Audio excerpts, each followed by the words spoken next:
Listen. At first I thought everyone was mad overreacting when they said that Lost Izalith is the most terrible area in Dark Souls and the Bed of Chaos is the frustrational experience that you will never forget and that will never be met by any other standards in any game ever. And I thought that was just like a little bit too much, like probably not that bad, but God, I was so wrong. Listen, perfection is not real, and Dark Souls isn't perfect by any means, though I might make it seem like I love Dark Souls unconditionally, which I kinda do, but everything has its weak points, and the weak point of Dark Souls is definitely Lost Izalith, and there's no doubt about this, and no one will argue with you about that. That's just the common opinion of what's the worst fucking thing in this whole entire game.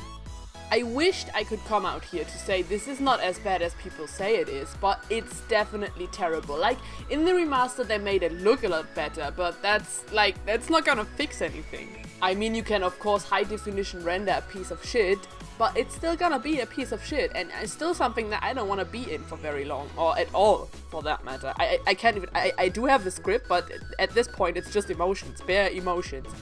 It's very fitting though, because this video is gonna be pure chaos, and this is pure chaos, and I think maybe they did that intentionally because it's the Bed of Chaos and everything is chaotic and wrong and not thought through, and wow, maybe this is the meta game that we are looking at, but I don't know, I think they're probably just lazy. They might have made Lost Izalith look better in the remaster, but I come to think that the guy that was responsible for placing the monsters or the enemies in the game had just like accidentally dropped something on his keyboard, and instead of 30 enemies there's 300 of the same type now. Why did they do that? You know, for an area that isn't much bigger than a small village town square, there sure is a lot of enemies of the same type at the exact same location, and that looks like an accident to me. It's not even like they planned it to be that way, it's just like accidentally someone dropped too many enemies in there.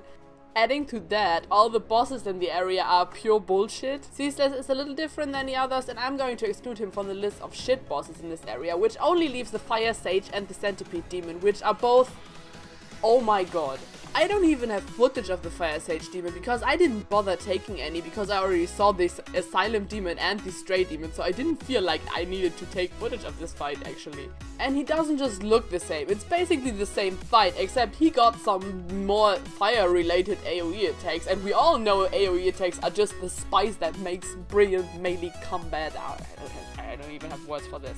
The Centipede Demon is unique in the way that the way you defeat him is just pure bullshitting your way through. I didn't even do anything on purpose. I defeated him on my first time trying, but I couldn't tell you how I did it because I just hacked away and suddenly he died. It's just pure bullshit. I didn't do anything that my brain was incorporated in. All of that isn't really comparable to how terrible the Bed of Chaos boss fight is, which boils down to pure platforming in a game that's absolutely celebrated and revered for this melee combat system. Why wouldn't you just build in some platforming? It's just out of place and wrong here. Speaking of out of place, before you even enter the boss fight, you have to go through this stupid SSX Super Snowboard sequence, which is way too long for the game and just makes you more frustrated, and you just want to go down to the Bed of Chaos to finally defeat it again, because the boss run is also way too long. It takes you probably a minute to get there, and then you have to watch the stupid animation of your character sliding down this nonsensical Crash Bandicoot looking level. I don't even have the words to explain how out of place it is. Just look at it.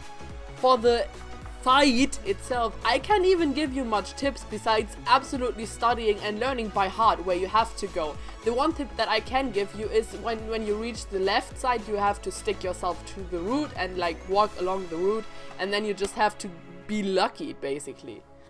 And the last jump is basically just a test of you to time it just right in a game that has jumping mechanics that are kinda like weird and odd and not like in your muscle memory because you probably didn't jump a lot through this gaming experience so far. And the end is just this stupid defenseless bug that will die in one hit. It's like this whole area was just a bug in the system, and this is here to represent that and not the Witch of Izalith, who's supposed to be one of the lords. This is really all I can tell you about the Bed of Chaos boss fight. Everything just boils down to your own timing and luck, so good luck with that, but I really have to take it slow now, since my heart rate has now risen to ungodly heights and I don't want to die from a heart attack and then get resurrected in the Nito boss fight, which we'll be discussing next time, so see you then.